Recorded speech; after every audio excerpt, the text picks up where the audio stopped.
ಮಾಡಿ ಸ್ಟೂಡೆಂಟ್ಸ್, ನಮ್ಮ SSLC ವಿದ್ಯಾರ್ಥಿಗಳು ಕಮೆಂಟ್ ಬಾಕ್ಸ್ ನಲ್ಲಿ ಕೇಳ್ತಿದ್ರಿ, ಸರ್ ನಮ್ಮ SSLC ಮೇನ್ ಎಕ್ಸಾಮ್ ತಯಾರಿಗಾಗಿ ಅಥವಾ ಮಿಡ್ ಟರ್ಮ್ ತಯಾರಿಗಾಗಿ ನಮಗೆ ಒಂದು ಸ್ಟಡಿ ಟೈಮ್ ಟೇಬಲ್ ಅನ್ನು ಹಾಕೊಡ್ಬೇಕು. ಅದಕ್ಕಾಗಿ ವಿಡಿಯೋ ಮಾಡ್ತಿದ್ದೀನಿ. ಮಾಡಿ ಸ್ಟೂಡೆಂಟ್ಸ್, ಇಲ್ಲಿ ನಾನು ಒಂದು ಮಾಡೆಲ್ ಸ್ಟಡಿ ಟೈಮ್ ಟೇಬಲ್ ಅನ್ನ ಕೊಟ್ಟಿದ್ದೀನಿ. ಸೊ ಅದನ್ನ ನೀವು ಬೇಕಾದಂಗೆ ಚೇಂಜ್ ಕೂಡ ಮಾಡ್ಕೋಬಹುದು. ಓಕೆ, ವಿಡಿಯೋನ ಕಂಪ್ಲೀಟ್ ಆಗಿ ನೋಡಿ. ದಿಸ್ ಇಸ್ ರಾಜು 50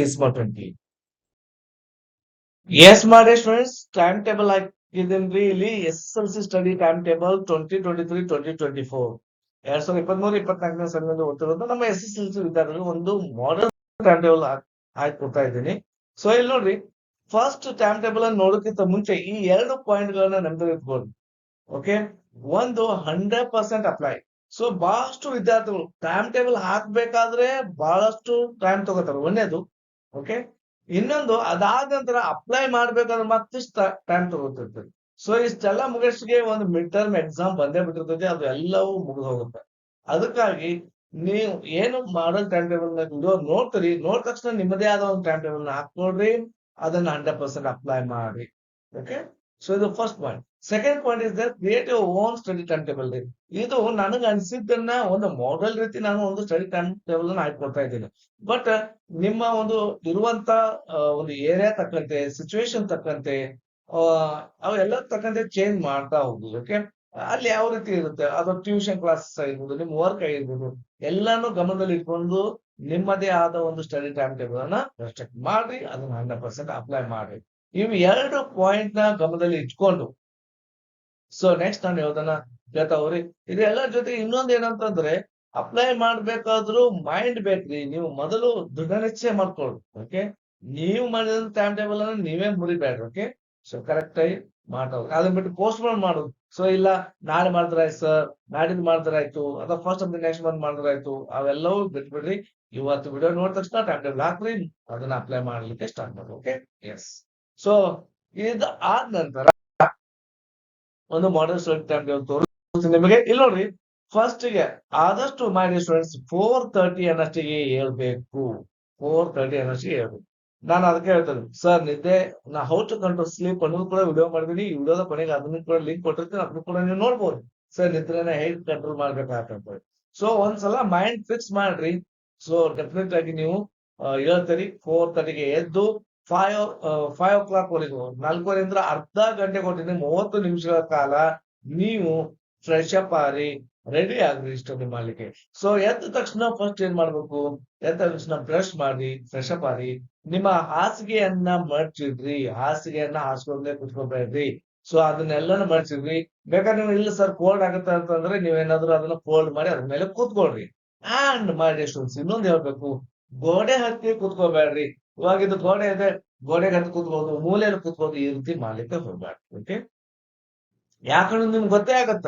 ಸೊ ಹಾಸಿಗೆ ಮೇಲೆ ತಂತು ಆಯ್ತು, ಆ ಗೋಡೆ ಹತ್ಕೊಂಡು ಮೂಲೆಯಲ್ಲಿ ಕೂತ್ಕೊಂಡು ಮುಗಿದ ಅಲ್ಲೇನೆ ಮಲಗ್ತಿರ್ತೀರಿ. ಓಕೆ, ಅದ್ಬಿಟ್ಟು ಸೆಂಟರ್ ಅಲ್ಲಿ ಕೂತ್ಕೋರಿ. ಇಲ್ಲ ಸರ್ ನನಗ ಆಗೋದಿಲ್ಲ ಸರ್ ಅಂದ್ರೆ ವಾಕ್ ಅಂಡ್ ರೀಡ್ ಅಂತ ಹೇಳ್ತಿರ್ತೀನಿ ನಾನು. ಅಡ್ಡಾಡ್ತಾ ಓದ್ ಬನ್ನಿ. ಸ್ವಲ್ಪ ಬಗ್ಗೆ ನಿದ್ರೆ ಮಂಪರ್ ಇರುತ್ತಾ. ಓಕೆ, ಸೊ ಅಡ್ಡಾಡ್ತಾ ಓದ್ರಿ, ಸ್ವಲ್ಪ ಕೂತ್ಕೊಳ್ರಿ, ಮತ್ತ ನಿದ್ರೆ ಬಂದ್ರೆ ಹಂಗ ವಾಕ್ ಮಾಡ್ತಾ ಓದ್ರಿ. ಸೊ ಎಲ್ಲ ಮೆಥಡ್ ಮಾಡೋ ಮೂಲಕ you can control your sleep. Okay, so ಎದ್ದ ತಕ್ಷಣ ಇದು ಫ್ರೆಶ್ ಅಪ್ ಆದ್ಮೇಲೆ ಈ ರೀತಿ ಕೆಲಸ ಮಾಡ್ರಿ. ಆಮೇಲೆ ಮಲ್ಕೊಂಡು ಓದ್ಬೇಡ್ರಿ. ಮಲ್ಕೊಂಡು ಓದೋದು, ಗೋಡೆ ಹಿಂಗ ಹೊರೆ ಕುತ್ಕೊಂಡು ಇವೆಲ್ಲವೂ ಬಿಟ್ಬಿಡ್ರಿ. ಸೊ ನಾ ಹೇಳಿದ ಕೇಳಿದ್ರೆ ಯು ಗೆಟ್ ಗುಡ್ ಮಾರ್ಕ್ಸ್ ರೀ. Okay, so this is first one. And next 5 o'clock Indra, so 5 ಗಂಟೆಯಿಂದ ನಾನು 5:40 ಮುಂಜಾನೆ ಮಾರ್ನಿಂಗ್ ಇದು. ಸೊ ಮಾರ್ನಿಂಗ್ 5 ಗಂಟೆಯಿಂದ 5:40 ನಿಮಿಷಗಳ ಕಾಲ ಒಂದೊಂದು ಸಬ್ಜೆಕ್ಟ್ ಕೊಟ್ಟಿದ್ದೀನಿ, ಸಾಕ್ರಿ ಇನಫ್. ಸೊ ಕಾನ್ಸಂಟ್ರೇಷನ್ ಬೇಕಾಗತ್ತ, ಅಷ್ಟು ನನ್ನ ಪ್ರಕಾರ ಅಷ್ಟು ಸಾಕಾಗತ್ತ. ಸೊ ನಿಮ್ಗೆ ಹೆಚ್ಚಿಗೆ ಬೇಕಾದ್ರೆ ಮತ್ತೆ ಹೆಚ್ಚಿಗೆ ಟೈಮ್ ಟೇಬಲ್ ಮಾಡ್ಕೊಳ್ರಿ. 40 ನಿಮಿಷಗಳ ಕಾಲ ಸೈನ್ಸ್ ಓದ್ರಿ. ಫಸ್ಟ್ ನಾನು ಸ್ವಲ್ಪ ಹಾರ್ಡ್ ಸಬ್ಜೆಕ್ಟ್ ಇದು ಕೊಟ್ಟಿದ್ದೀನಿ, ಫ್ರೆಶ್ನೆಸ್ ಇರ್ತಾವ, ಸ್ವಲ್ಪ ಹಾರ್ಡ್ ಸಬ್ಜೆಕ್ಟ್ ಕ್ಲಿಯರ್. ಸೊ ಓದಿದ್ದು ಮೈಂಡ್ ಅಲ್ಲಿ ಉಳಿತಂತ ಅನ್ಕೊಂಡು ಆ ರೀತಿ ಕೊಟ್ಟಿದ್ದೀನಿ. ನೀವು ಚೇಂಜ್ ಕೂಡ ಮಾಡ್ಕೋಬಹುದು. ಓಕೆ, ಸೊ ಸೈನ್ಸ್ ನ ಓದ್ಕೊಳ್ರಿ, ಓದ್ರಿ, ಪ್ರಾಕ್ಟೀಸ್ ಮಾಡ್ರಿ, ಬರ್ತೀರಿ, ಓದಿದನ್ನ ಮನನ ಮಾಡ್ಕೊಳ್ರಿ, ಮತ್ತೆ ಮತ್ತೆ ಮನನ ಕೂಡ ಮಾಡ್ಕೊಳ್ರಿ. ಓಕೆ, ಬರೀ ಓದಲ್ಲ, ಅದನ್ನ ಬರ್ತಿ ಕೂಡ ತೆಗಿಬಹುದು. ಈ ರೀತಿ ಮಾಡಿ ಸ್ವಲ್ಪ ಸ್ವಲ್ಪ ಓದ್ರಿ ಸ್ಟಾರ್ಟಿಂಗ್. ಸೊ ಸಿಕ್ಕಾಪಟ್ಟೆ ಒಂದೊಂದು ಲೆಸನ್ ಮುಗಿಸ್ತೀನಿ ಅಂತಲ್ಲ, ಸ್ವಲ್ಪ ಸ್ವಲ್ಪನೇ ಓದ್ರಿ, ಒಂದೊಂದು ಚಾಪ್ಟರ್ ಅಷ್ಟೇ. ಒಂದ್ 2 ಕ್ವಶನ್ಸ್ ಮಾಡ್ರಿ ಸಾಕು ಬಿಗಿನಿಂಗ್ ದಲ್ಲಿ, ಕ್ರಮೇಣ ಹೆಚ್ಚಿಗೆ ಮಾಡ್ರಿ. ಓಕೆ, ಸೊ ಇದು first one. Next so 5:40 to 6:20 AM Kannada ಆಯ್ತು. ಒಂದು ಕೋರು ಒಂದು ಲ್ಯಾಂಗ್ವೇಜ್ ಕೊಟ್ಟಿದ್ದೀನಿ. ಸೊ 5:40 ಮುಂಜಾನೆ ಬೆಳಗ್ಗೆ ಅಂದ್ರೆ 6:25 ಕನ್ನಡ ಓದ್ರಿ. ಓದಿದ್ದನ್ನ ಅದನ್ನ ಸಮ್ರಿ ಟೈಪ್ ಹೇಳ್ರಿ, ಒಬ್ಬರೇ ಹೇಳಿ ಬಡಬಡಿಸಿ ಸಮ್ರಿ ಟೈಪ್ ಏನೇನ್ ಓದಿದ್ರಿ, ಸೊ ಏನೇನ್ ಸ್ಟೋರಿ ಇದೆ ಅಥವಾ ಏನೇನ್ ಸಮ್ರಿ ಇದೆ, ಪದ ಸಾರಾಂಶ ಏನು ಅದನ್ನ ಆ ಒಬ್ಬರೇ ಹೇಳ್ತಾ ಬಂದ್ರಿ. Okay, difficult words, new words ಅವನು ಕೂಡ ನೀವು ನೋಡ್ಬೇಕು. ಓಕೆ, ಸೊ 2 ಸಬ್ಜೆಕ್ಟ್ಸ್ ಕ್ಲಿಯರ್ ಆಯ್ತಾ. Next 6:20 AM to morning 6:20 AM to 7 AM ವರೆಗೂ ಸೋಷಿಯಲ್ ಸೈನ್ಸ್ ಓದ್ಬೇಕು. ಸೋಷಿಯಲ್ ಸೈನ್ಸ್ ನ ಅದನ್ನು ಕೂಡ ನೀವು ಹೆಚ್ಚಿಗೆ ಡಿಸ್ಕಷನ್ ಮಾಡ್ಬೇಕಾಗುತ್ತೆ. ಓಕೆ, ಸೊ ಸೋಷಿಯಲ್ ಸೈನ್ಸ್ ಅನ್ನ ಕೇವಲ ಬಯಟ್ ಮಾಡೋದಲ್ಲ, ಟ್ರೈ ಟು ಅಂಡರ್ಸ್ಟ್ಯಾಂಡ್. ಯಾವ್ದನ್ನೇ ಓದ್ರಿ ಅರ್ಥ ಮಾಡ್ಕೋರಿ, ಅದನ್ನ ಅರ್ಥ ಮಾಡ್ಕೋಬೇಕಾಗತ್ತ. ಅರ್ಥ ಮಾಡ್ಕೊಂಡದನ್ನ ಮತ್ತೆ ಗುಣ ಮನನ ಮಾಡ್ಕೋಬೇಕಾಗತ್ತ. ಸೊ ಈ ರೀತಿ ಮಾಡ್ರಿ. ಆ ಮನನ ಮಾಡ್ಕೋದ್ ಹೆಂಗ್ ಸರ್, ಹಿಂಗ್ ಕುತ್ಕೊಂಡಲ್ಲ, ನನ್ ಪ್ರಕಾರ ಬಡಬಡ್ಸ್ರಿ. ಓದಿದ್ದನ್ನ ಯಾವ ರೀತಿ ಹಾಡುಗಳು ಮೆಲುಕು ಹಾಕ್ತಾ ಹೋಗ್ರೆ ಆ ರೀತಿ ನಾವು ಓದಿದ್ದನ್ನ ಅದನ್ನ ನಮಸ್ಕಾರ ಹೇಳ್ಕೋಬೇಕು. ಸೊ ಈ ಮೆಥಡ್ ಲಾಸ್ಟ್ ಬೆಟರ್. ಅಥವಾ ಇಂಪಾರ್ಟೆಂಟ್ ಪಾಯಿಂಟ್ಸ್ ಫಸ್ಟ್ ಅದು ಆಯ್ತು, ಅದಾದ ನಂತರ ಇದು ಆಯ್ತು, ಸೆಕೆಂಡ್ ಇದು ಆಯ್ತು, ಥರ್ಡ್ ಅದು ಆಯ್ತು, ಈ ರೀತಿ ಅದನ್ನ ನೋಟ್ ಮೇಕಿಂಗ್ ಟೈಪ್ ಅದನ್ನ ನೆನಪಲ್ಲಿ ಇಟ್ಬೋದು. ಈ ರೀತಿ ಮಾಡಿ social science. Okay, and 3 subjects clear ಆಯ್ತಾ. ಅಂಡ್ ನೆಕ್ಸ್ಟ್ ಈವ್ನಿಂಗ್ ಸಂಜೆ 5:35 ಸಾಯಂಕಾಲ. ನಾನು ಸ್ಕೂಲ್ ಅದು 4:30 ಬಿಡುತ್ತೆ ಅಂತ ಅನ್ಕೊಂಡಿದ್ದೀನಿ. 4:30 ಬಿಟ್ಟರೆ 1 ಗಂಟೆ ಗ್ಯಾಪ್ ಕೊಟ್ಟಿದ್ದೀನಿ. ನಂತರ 5:30ಗೆ ನಾನು ಟೈಮ್ ಟೇಬಲ್ ಹಾಕಿದ್ದೀನಿ. ನಿಮ್ಗೆ ಯಾವ ರೀತಿ ಅನುಕೂಲ ಆಗುತ್ತೆ ಅದೇ ಹಾಕೋಬಹುದು. 5:30 ಇಂದ 6 ಗಂಟೆ 10 ನಿಮಿಷವರೆಗೆ ಮತ್ತೆ 14 ಮಿನಿಟ್ಸ್ ಕೊಟ್ಟಿದ್ದೀನಿ. ಹಿಂದಿ ಓದ್ರಿ. ಸ್ಟಾರ್ಟಿಂಗ್ ಇರುತ್ತಾ ಫಸ್ಟ್ಗೆ ಹಿಂದಿನೇ ಕ್ಲಿಯರ್ ಆಗುತ್ತೆ ಅಂತ, ಸೊ ಈಸಿ ಅನ್ಸುತ್ತೆ ಅನ್ನೋ ಕೊಟ್ಟಿದ್ದೀನಿ. ಸ್ಕೂಲ್ದಿಂದ ಬಂದಿರ್ತೀರಿ, ಸೊ ಇದನ್ನು ಕೂಡ ಓದ್ಕೊಳ್ರಿ. ಗ್ರಾಮರ್ ನೋಡ್ಕೊಳ್ರಿ. ಗ್ರಾಮರ್ ಏನ್ ಟೆಕ್ಸ್ಟ್ ಬುಕ್ ಹಿಂದೆ ಕೊಟ್ಟಿರ್ತಾರ, ಸೊ ಅದನ್ನು ಕೂಡ ಹಿಂದಿಯಲ್ಲೇನೆ ಹೇಳಲಿಕ್ಕೆ ಪ್ರಯತ್ನ ಮಾಡಿ. ಸ್ಟೋರಿಯನ್ನ ಹಿಂದಿಯಲ್ಲೇ ಹೇಳೋದು. ಒಂದು ಲೆಸನ್ ಓದಿರ್ತೀರಿ, ಆ ಲೆಸನ್ ಅನ್ನ ಹಿಂದಿಯಲ್ಲೇ ಅದನ್ನ ರಿಪೀಟ್ ಮಾಡೋದು, ಆ ರೀತಿ ಮಾಡಿ. ಸೊ ಪದ್ಯ ಓದಿರ್ತೀರಿ, ಹಿಂದಿಯಲ್ಲೇ ಅದರ ಸಮರಿ ಹೇಳೋದು, ಈ ರೀತಿ ಪ್ರಾಕ್ಟೀಸ್ ಮಾಡಿ. Okay, and next 6:10 to 6:50 mathematics ಕೊಟ್ಟಿದ್ದೀನಿ.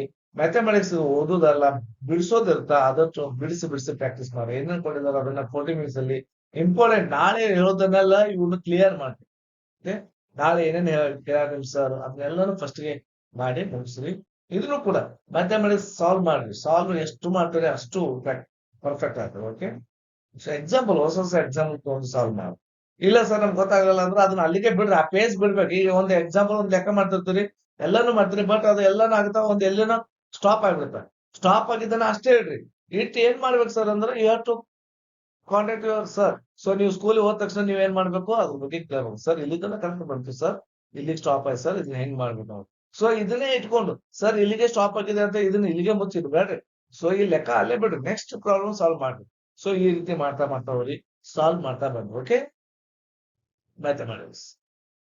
ಅಂಡ್ ನೆಕ್ಸ್ಟ್ 6:50 to 7:30 ನಮ್ಮ ಇಂಗ್ಲಿಷ್ ಸಬ್ಜೆಕ್ಟ್ ಅನ್ನು ಕೊಟ್ಟಿದ್ದೀನಿ. 6:50 ಎಷ್ಟು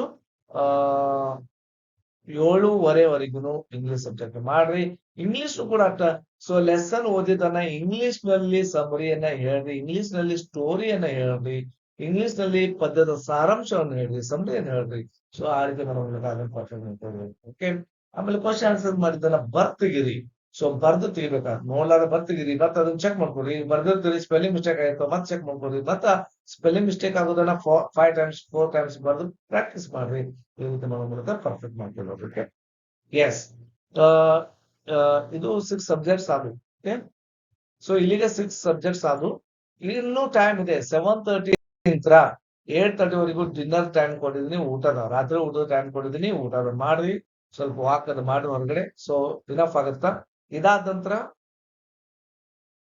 8:30 ಇಂದ 9:10 ಮತ್ತೆ ಒಂದು ಡಿಫಿಕಲ್ಟ್ ಸಬ್ಜೆಕ್ಟ್. ನಿಮ್ ಪ್ರಕಾರ ನಿಮಗೆ ಯಾವ್ದು ಡಿಫಿಕಲ್ಟ್ ಸಬ್ಜೆಕ್ಟ್ ಇದೆ ಅದ್ರ ಟೈಮ್ ಟೇಬಲ್ ಹಾಕೊಡ್ರಿ. 8:30 to 9:10 ಇದನ್ನು 40 ಮಿನಿಟ್ಸ್ ಕೊಟ್ಟಿದ್ದೀನಿ. ಸೊ ನಿಮ್ಗೆ ಯಾವ ಸಬ್ಜೆಕ್ಟ್ ಡಿಫಿಕಲ್ಟ್ ಇದೆ ಅದನ್ನ ಅಲ್ಲಿ ಈ ಟೈಮ್ ಟೇಬಲ್ ಅಲ್ಲಿ ಮಾಡ್ಕೊಡ್ರಿ. ಓಕೆ, ಇದಾದ ನಂತರ ಮತ್ತೆ 9:10 to 9:50 ಡಿಫಿಕಲ್ಟ್ ಸಬ್ಜೆಕ್ಟ್ 2 ತೆಗಿದ್ದೀನಿ. ಎರಡನೇದು ಯಾವ ಡಿಫಿಕಲ್ಟ್ ಸಬ್ಜೆಕ್ಟ್ ಅದನ್ನ ತಗೊಳ್ರಿ. ಸೊ ಡಿಫಿಕಲ್ಟ್ ಸಬ್ಜೆಕ್ಟ್ ಇದು ಅಷ್ಟೇನೆ. ಸೊ ಅದನ್ನು ಕೂಡ 40 ಮಿನಿಟ್ಸ್ ನೀವು ಮಾಡ್ಕೋಬೇಕಾಗತ್ತ. And next 9:50 to 10:10. So 9:50 to 10:10. So ಮತ್ತೆ ಡಿಫಿಕಲ್ಟ್ ಸಬ್ಜೆಕ್ಟ್ ಮೂರೇ ಡಿಫಿಕಲ್ಟ್ ಸಬ್ಜೆಕ್ಟ್ ಅಂತ ತಗೊಳ್ರಿ. 10ಗೆ ನಿಮ್ಮ ಸ್ಟಡಿಯನ್ನ ಮುಗಿಸ್ರಿ. ಓಕೆ, ಸೊ ಇಷ್ಟು ನೀವು ಮಾಡಿದಾರಲ್ಲಿ, so you will complete all 6 subject ಮಾಡಿ ಮತ್ತೆ 3 ಪೀರಿಯಡ್ಸ್ ಎಕ್ಸ್ಟ್ರಾ ಕೊಡಿದ್ದೀನಿ, ಟೈಮ್ನ ಎಕ್ಸ್ಟ್ರಾ ಕೊಡಿದ್ದೀನಿ. ಟೋಟಲ್ 9 ಅವರ್ಸ್ ಆಗುತ್ತೆ. 9 ಒಂದು ಅವಧಿ ಅನ್ಕೊಳ್ರಿ. ಇಷ್ಟು ಮಾಡಿ ಮುಗಿಸ್ರೆ ಸಾಕಾಯ್ತು ಒಂದು ಡೇದು. ಈ ರೀತಿ ಮಾಡ್ತಾ ಬನ್ನಿ. ಸರ್ ನಮಗೆ ಹೆಂಗ್ ಮಾಡ್ಬೇಕು ಸರ್, ಡಿಫಿಕಲ್ಟ್ ಸಬ್ಜೆಕ್ಟ್ ಯಾವ್ದು, ನಿಮ್ಗೆ ಯಾವ್ದು ಕಡಿಮೆ ಮಾರ್ಕ್ಸ್ ತೋರ್ತಿರ್ತೀರಿ, ಯಾವ್ದಕ್ಕೆ ನಿಮ್ಗೆ ಟೈಮ್ ಹೆಚ್ಚು ಬೇಕಂತಿರ್ತೀರಿ, ಆ ಸಬ್ಜೆಕ್ಟ್ ಅನ್ನ ಇಲ್ಲಿ ಹಾಕೊಳ್ರಿ. ಓಕೆ, ನಿಮ್ಮದೇ ಆದ ಡಿಫಿಕಲ್ಟ್ ಸಬ್ಜೆಕ್ಟ್ ಇರ್ತಾವೆ. ಒಬ್ಬರಿಗೆ ಇಂಗ್ಲಿಷ್ ಆಗ್ಬೋದು, ಒಬ್ಬರಿಗೆ ಮ್ಯಾಥಮೆಟಿಕ್ಸ್ ಆಗ್ಬೋದು, ಕೆಲವರಿಗೆ ಹಿಂದಿನೂ ಕೂಡ ಆಗ್ಬೋದು. ಸೊ ಅವರು ಡಿಪೆಂಡ್ ಇರ್ತಾ, ಸೊ ಅವರು ಅದನ್ನ ಟೈಮ್ ಟೇಬಲ್ ಹಾಕೊಂಡು ಕೂತ್ಕೊಳ್ರಿ. ಓಕೆ, ಈ ರೀತಿ ಮಾಡ್ರಿ. Mind set ಮಾಡ್ಕೊಡ್ರಿ. ಓದೋದನ್ನ ಏನನ್ನು ಪರ್ಫೆಕ್ಟ್ ಮಾಡ್ಲೇಬೇಕು ಅನ್ನೋದ ವಿಚಾರ ಇಟ್ಕೊಂಡು ಸ್ಟಡಿ ಮಾಡ್ತಾ ಹೋಗ್ರಿ. ಡೆಫಿನೆಟ್ಲಿ ವಿಲ್ ಗೆಟ್ 100% ರಿಸಲ್ಟ್ ರೀ. ಸೊ 100% ರಿಸಲ್ಟ್ ಬಂದೇ ಬರುತ್ತೆ. ಈ ರೀತಿ ಮಾಡ್ಕೊಂಡು ಹೋದಲ್ಲಿ ಸರ್ ಒಂದಿನ ಮಾಡೋದು 2 ದಿನ ಬಿಡೋದಲ್ಲ, ಕಂಟಿನ್ಯೂಸ್ ಆಗಿರ್ಲಿ. ಓಕೆ, ನಿರಂತರತೆ ಇರಬೇಕು.